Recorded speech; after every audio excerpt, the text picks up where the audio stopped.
Assalamualaikum warahmatullahi wabarakatuh. Halo pemirsa setia Sultan TV dimanapun Anda berada. Kembali lagi bersama saya Raudloh Rida di Bincang hari ini. Pemirsa, industri memegang peranan kunci dalam memacu pertumbuhan ekonomi suatu daerah. Selain sebagai pendorong ekonomi, keberadaan industri juga harus dipastikan tetap menjaga dan turut mendorong kelestarian dan kesehatan lingkungan. Nah, beberapa waktu lalu ini cukup ramai di pemberitaan terkait bau menyengat yang berasal dari salah satu pabrik kimia di kota Cilegon, yakni PT Chandra Asri Pasifik. PT Asri Pasifik tersebut usai melakukan aktivitas pembakaran di cerobong atau flaring. Kabarnya, sebanyak 360 warga Cilegon mengeluhkan pusing, mual, hingga muntah dan harus mendapatkan perawatan medis di puskesmas. Sebenarnya, apa yang terjadi?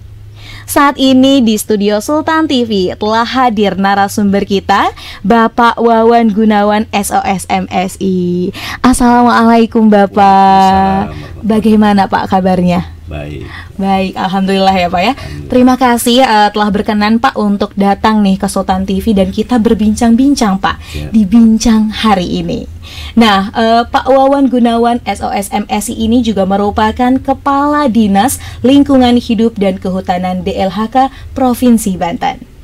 Baik Pak, langsung saja nih Pak, kita berbincang-bincang terkait topik industri melesat lingkungan sehat.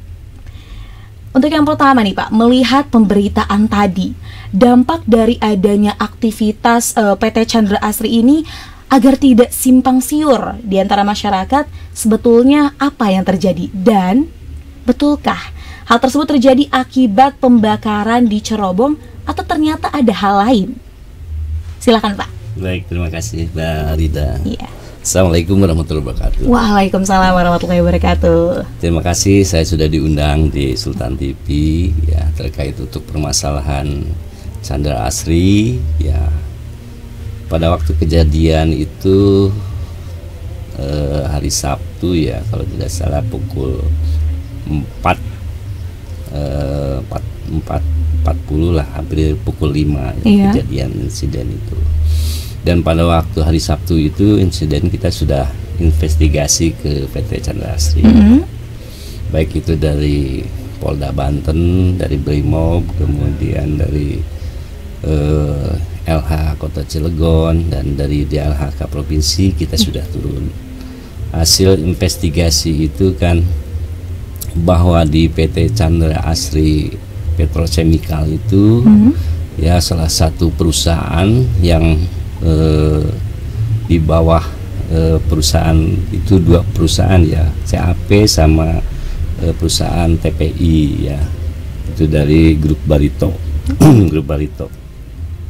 Nah, hasil investigasi itu, hasil sesuai di lapangan itu memang salah satu perusahaan Chandra Asri ini mengelola bahan kimia ya, baik itu nanti peruntukannya untuk perusahaan industri plastik, kemudian kertas atau misalnya industri yang lainnya, itu salah satu bahan bakunya dari Chandra Asri.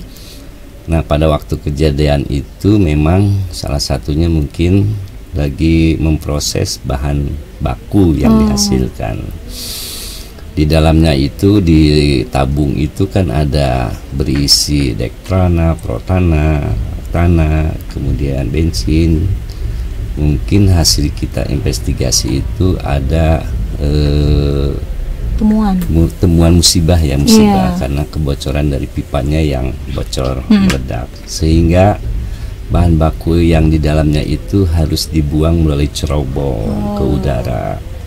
Jadi yang dihasilkan hidrokarbon itu sebetulnya sih tidak bau ya, tidak bau ya, tidak seperti bau. Yang masyarakat diposting di sosial media. Betul. Kalau hidrokarbon itu dia hanya bersifatnya sesak napas, perih ke mata ya, itu adalah hidrokarbon. Tapi melalui cerobong itu kan ada alatnya. Alatnya yang dibuang ke udara itu melalui cerobong, nanti disemprot oleh hairspray-nya di situ jadi hilang, Iya. langsung ke bawah. Nah, oleh karena itu mungkin karena kegagalan di alatnya, pipanya yang pecah, jadi si bahan-bahan baku itu, pendingin itu harus dibuang ke cerobong. Jadi kalau dikatakan adanya pencemaran yang menyengat kayak gitu, menyengat itu tidak ya ternyata. Ya, sebetulnya hasil kita investigasi kalau hidrokarbon HC itu tidak seperti itu. Memang tidak menyengat, namun memang sudah banyak temuan ataupun laporan dari masyarakat yang mengeluhkan sesak. Jadi karbon tadi itu menghasilkan sesak saja ya Pak ya, tidak justru mengeluarkan bau yang memang menyengat terhadap lingkungan sekitar. Nah Pak, berkaitan dengan hal tersebut, langkah apa yang memang sudah dilakukan oleh DLHK Provinsi Banten? Hasil investigasi kita pada waktu kejadian hari Sabtu dan Senin kita sudah uji sampel. Sudah uji sampel. Itu hanya yang bisa sampel untuk ke CAP itu hanya dari DLHK Provinsi dengan Kementerian. Kita udah uji sampel dari air, ya, kemudian dari udara ambiennya seperti apa. Hasil dari udara ambien itu kita masih di bawah baku mutu. Termasuk untuk COD-nya juga masih di bawah baku mutu. Nah sekarang yang diperbincangkan oleh Mabes itu mungkin kita hanya belum satu yang keluar, yaitu BOD-nya. BOD-nya ya, dari air itu ya. Karena untuk uji sampel yang BOD-nya itu dia harus menunggu 5 hari. Jadi si cairan ini nanti harus nampel dulu apa-apanya baru ketahuan apakah itu di atas baku mutu atau di bawah baku mutu, misalnya. Seperti itu. Nah kemudian Pak, tadi juga DLHK telah melakukan berbagai langkah ya Pak ya, untuk menginvestigasi terkait kasus yang memang ini santer terkait dengan PT Chandra Asri. Kemudian nih Pak, jika PT Chandra Asri ini terbukti melakukan pelanggaran ataupun pencemaran nih melebihi batas ambang yang telah ditentukan oleh DLHK, apakah ada sanksi yang akan diberikan kepada PT Chandra Asri, Pak? Semua industri kalau memang dia berbuat salah, ya termasuk misal pembuangan atau pengelolaan IPAL yang tidak benar, ya, atau dia membuang limbah ke sungai atau ke laut, ya memang sementara ini kan limbah itu tidak boleh dibuang sembarangan.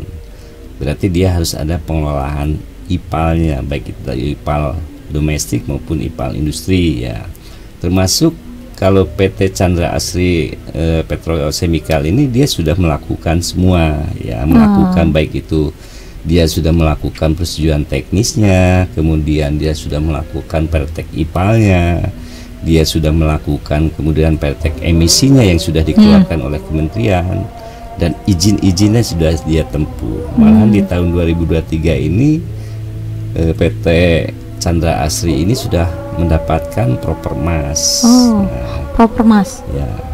Apabila dalam kelalaian sekarang ini Pak dari Chandra Asri telah melakukan pencemaran atau melakukan tindakan, maka akan diberikan sanksi seperti itu. Seperti itu ya Pak ya. Jadi sanksinya nanti ada 3 sanksi teguran, kemudian ada sanksi paksaan dan ada sanksi penutupan izin sementara. Oh baik. Tadi ada 3 tahap jika memang hasil dari investigasi Chandra Asri ini terindikasi bahwa itu melanggar ya Pak. Dan salah satunya tadi ada pencabutan izin operasional. Jadi itu bisa mungkin ya Pak ya, bisa terjadi di PT Chandra Asri jika kalau dia tidak melakukan pemenuhan, berarti dia sudah melakukan pelanggaran.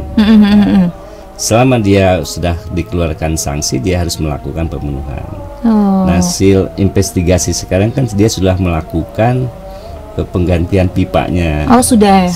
Baik. Dengan adanya shutdown itu kan diberhentikan dulu karena di situ ada beberapa tahapan, tahap 1, 2, 3. Kalau tahap 1 ini ada permasalahan yang betul-betul urgensi ya, yang tahap 2, 3 masih jalan. Jadi yang tahap yang sekarang yang permasalahan ada kebocoran pipanya, berarti itu harus diberhentikan. Baik Pak, terima kasih nih Pak. Tadi telah menjawab beberapa pertanyaan yang mungkin pemirsa Sultan TV juga bertanya-tanya Pak. Karena mungkin selama ini hanya melihat di sosial media ataupun di portal-portal berita online. Saat ini nih bersama Bapak Wawan selaku dari Kepala Dinas DLHK Provinsi Banten. Pemirsa, jangan kemana-mana, kami akan kembali sesaat lagi.